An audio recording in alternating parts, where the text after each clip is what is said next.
So, and then inside, there's something delicious and sweet. So the monkey comes along, looks into the jar, smells this deliciousness, puts his hand in and grabs it. But now that he's got this thing in his hand, he can't get his hand out. So he's trapped. He sees the hunters coming and he's freaking out, but he doesn't want to let go of this lovely thing. And so the hunter just comes along and picks him up and he's gone. So this is our situation.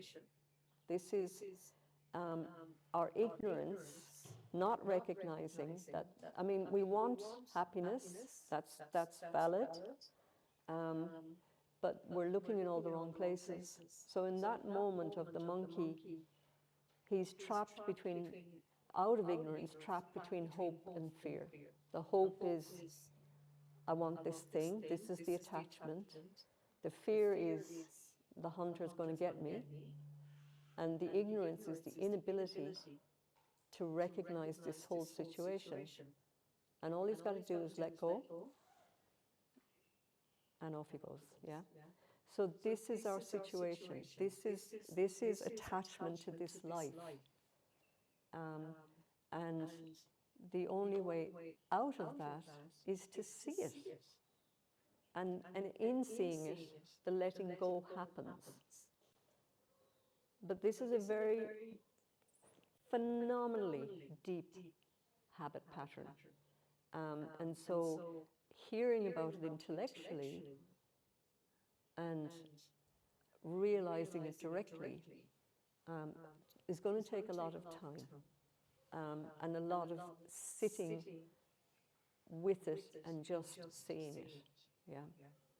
So this is why we have to do our practice again and again and again and again and again. Yeah. So, I mean, becoming the monk or the nun, you know, the principle of that is to devote yourself to it, to become the professional renunciate. But that's still down to the individual and what's authentic and valid for any of us at any particular time in our lives. There are many monks and nuns. Well, it's a moment-to-moment thing, you know. I mean, people can go off and do 3-year retreats and come back with the mind in an even worse state. So we have to be very, very honest and scrutinizing in terms of, like, where am I with my practice? Is it working? Yeah. So we'll leave it there.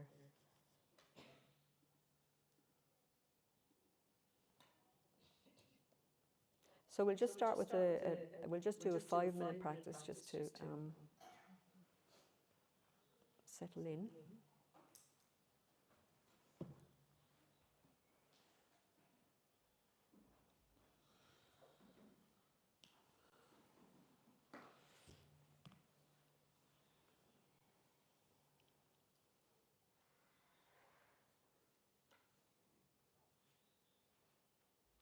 So again, just checking that you're sitting comfortably, that the spine is loosely straight.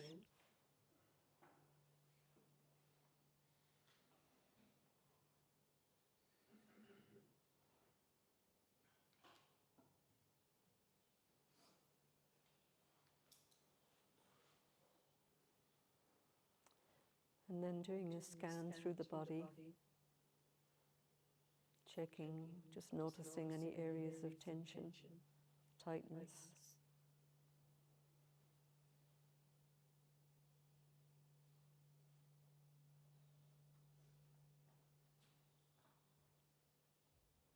And just letting go, relaxing. And this relaxation may also be about accepting that we're not relaxed.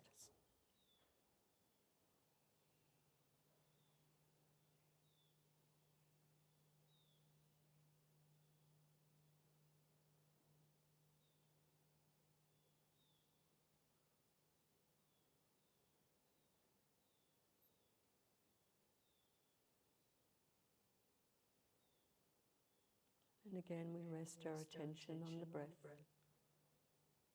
just noticing whatever sensations are there.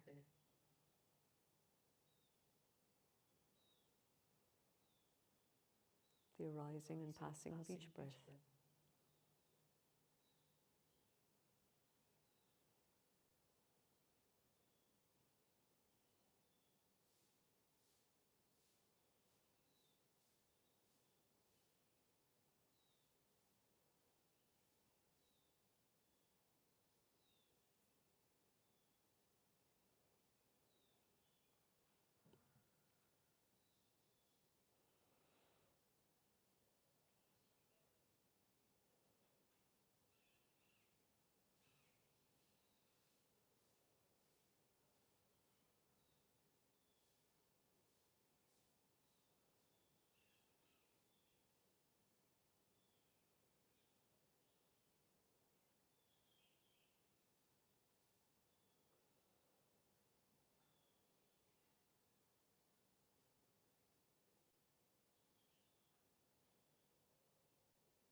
So we talked yesterday about the four seals of Buddhism.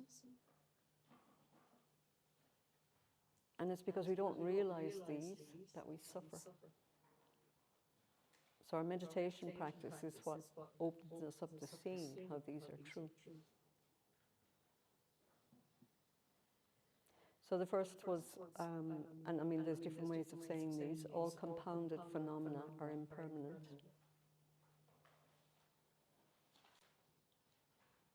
So when we're watching the breath or watching our step or sensations in the body, thoughts, anything that's the object of our meditation, what we get to see is that that it arises, it abides, and it passes.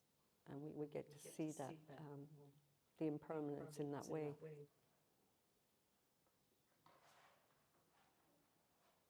And again, I mean, we know this intellectually, but we need to directly experience it, and that's completely different. In realizing it directly, then we're liberated. There's a freedom. Because we're able to let go of our identification with them and our reactivity to whatever is arising. Because we see the constant passing nature of it, so there's nothing to grab onto. Yeah. And then all contaminated phenomena are in the nature of suffering. Now, interestingly, and this is provocative, the Tibetan word for emotion means contaminated or stained. And what's meant by that is that it's permeated by confusion or duality. And all that is dualistic is painful. So that image of the monkey and the jar, that's showing us what dualistic thinking is like. So you're there, you're stuck between, I want this, I don't want that, and I'm in the middle trying to figure out which way to go. So this is our dualistic thinking. If I do that, then that. Today's a lovely day. Yesterday wasn't a lovely day. I hope it stays like this. I preferred yesterday. So there's constantly that battle going on in our dualistic thinking. It's dualistic thinking in and of itself. There's a phrase the Buddha said, I too use conceptual thinking, but I'm not fooled by it. We're fooled by it. And again, that's why we suffer. So it's just to see it again, and in seeing it, it liberates.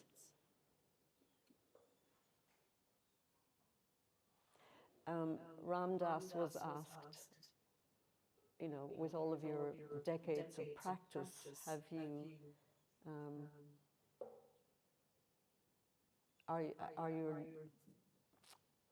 are your neuroses gone? And he said, no, they're all still there. But my relationship with them has completely transformed.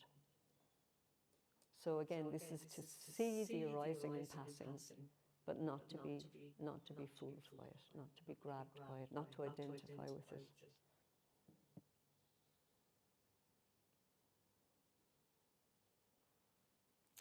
And then the third of the seals is selflessness or emptiness.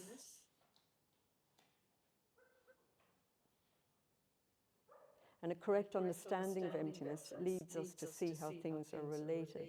So this is interdependence here. Because everything is empty, everything is interdependent. And in seeing that interdependence, we also see how we are responsible for our world, for our reality. I mean, the teachings on emptiness, they really are core to the Buddhist teachings, to the Buddhist understanding. And they're, I mean, I won't even attempt. They're very profound and very deep, and it is important for us to get a very clear understanding of it. The chances, I mean, the two sort of mistakes that can very easily happen is that we fall into nihilism and think, well, nothing matters, or we swing in the other direction in response to it and we're stuck in eternalism, everything, that kind of materialistic view of, just everything being permanent and fixed and solid, or swinging in the other directions into nothingness. Jetsuma gives the example of, like when we talk about it has to be the middle way between the two, and she said it's like that If you've seen Harry Potter, him trying to get on the train on, I don't remember the name of the platform, but it was, yeah, something and a half, I think, platform that he had to find.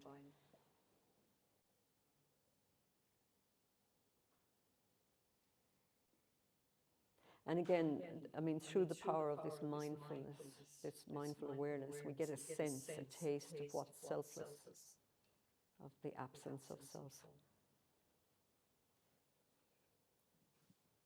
So I wanted to read a poem from a Japanese samurai, because when we talk about selflessness, talk about emptiness, and you know, it's been coming up in the questions. It's like, who's the observer here? Where, you know, here we are, looking at the breath. Who's looking? So even that, you know, already we're starting to kind of go, hang on a second, like, and this is good. This is a good kind of a little bit of a shaking up happening. So here's a poem from the 14th century Japanese samurai. Who am I? That's not in the poem, but that's what I'm saying. I have no parents. I make the heavens and earth my parents. I have no home. I make awareness my home. I have no life or death. I make the tides of breathing my life and death. I have no divine power. I make honesty my divine power. I have no friends. I make my mind my friend. I have no enemy. I make carelessness my enemy. I have no armor. I make benevolence my armor. I have no castle. I make immovable mind my castle. I have no sword. I make absence of self my sword. So, you know, in Tibetan Buddhism, we talk about bodhisattvas, and the term is translated often as like a warrior saint, because it takes that courage of a warrior to cultivate our virtue, to cultivate our wisdom. So this sword, the sword of the warrior. So we're all samurai, and making absence of self our sword. So again, only through direct experience can we really get this. Sharon Salzberg quotes a teacher, an Indian teacher, and I'm going to pronounce this really badly, Nisargadatta Maharaj, once said, "Wisdom tells me I am nothing. Love tells me I am everything. And between the two, my life flows." So Sharon goes on to say, "I am nothing" does not mean that there is a bleak wasteland within. It does mean that with awareness, we open to a clear, unimpeded space, without center or periphery, nothing separate. If we are nothing, there is nothing at all to serve as a barrier to our boundless expression of love. Being nothing in this way, we are also inevitably everything.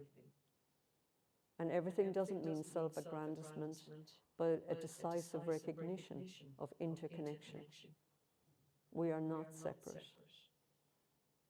Both the clear, open space of nothing and the interconnectedness of everything awakens us to our true nature. This is the truth we contact when we meditate, a sense of unity beyond suffering. It is always present. We merely need to be able to access it. Knowing this truth through direct experience, we enjoy a profound change in our sense of ourselves, of the world, and of life itself. So, let's do some practice.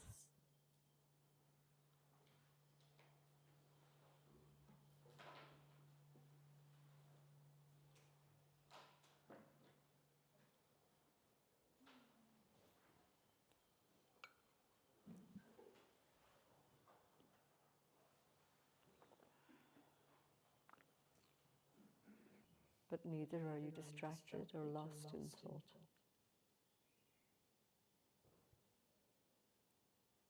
Let your awareness be open and spacious, completely at ease in the present moment.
Now direct your attention to the flow of thoughts.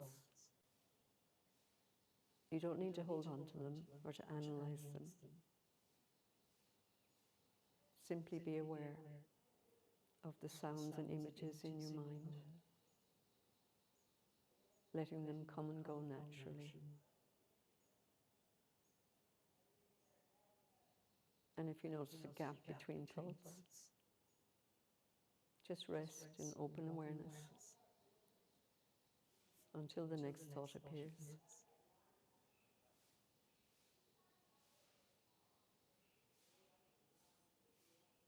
No need to hold on to or analyzing them, just simply being aware of thoughts.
It's natural for the mind to get lost in thoughts and following stories.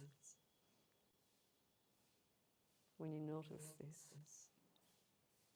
simply bring your awareness back to noticing the arising and passing of thoughts.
And just resting the mind now in open awareness.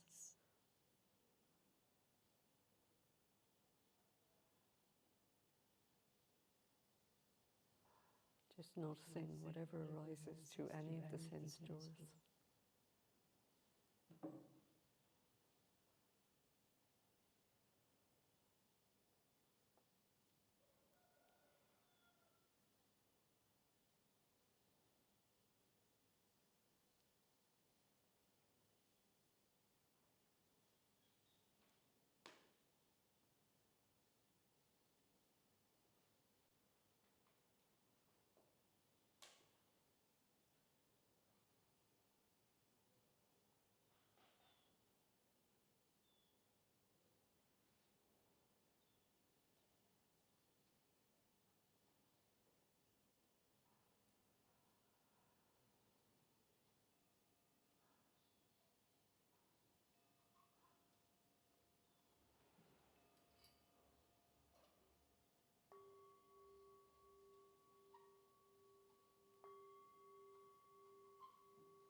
So take a stretch if you need to.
Great questions.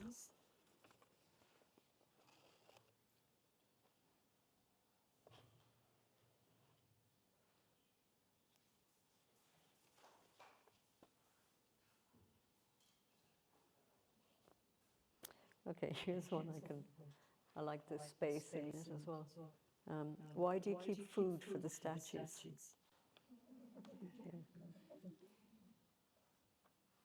Yeah. I guess from the moment we get up in the morning, we spend our day looking for food and other things. So traditionally, you would make the offerings in the first thing in the morning, and when we're eating a meal, the first piece of food is offered to the Buddha, also to all beings. So in some ways, it's just a kind of, it's almost like saying, look, I'm going to spend my whole day trying to get what I want, but I'm going to start the day by giving everything to all others. And these are, they're called the sense offerings. So you're giving, so you've got water for washing. So it's kind of like what you would offer to a guest when they come to your house traditionally. Show them where the bathroom is so they can wash their hands, give them a drink, give them food. You've got perfume and incense, flowers. These are all to please the senses. So yeah, it's like it's cutting through the greed, the inevitable greed and grasping that run our lives. So you start the day with that. You offer it. So the statues don't need it. We do. The statues are not going to be upset if there's nothing in front of them. It's a practice for us to cut through that. Yeah, I mean, it's an action of generosity, and the generosity is that first opening of the heart. Yeah. And in making them too, you can visualize them as expansive, limitless offerings filling space. Yeah. So it's a good practice. You know, you could find some way to do it yourself in a way that feels meaningful for you. Just this idea of offering.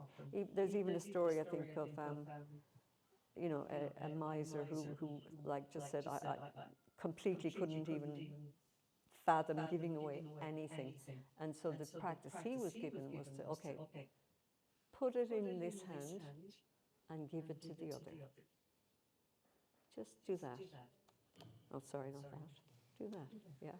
But the practicing of the letting, just let it go, let it go, let it go. So this is all, yeah, in that spirit.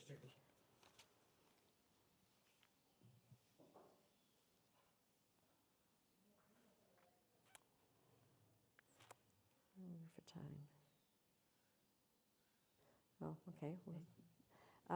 So we'll just do another 10 minutes of practice. So if you'd like to do walking practice for this, please do. And no need to come back. Just when you notice everybody heading in for tea, you can follow them. I'll ring the gong as well, just at the end of the session.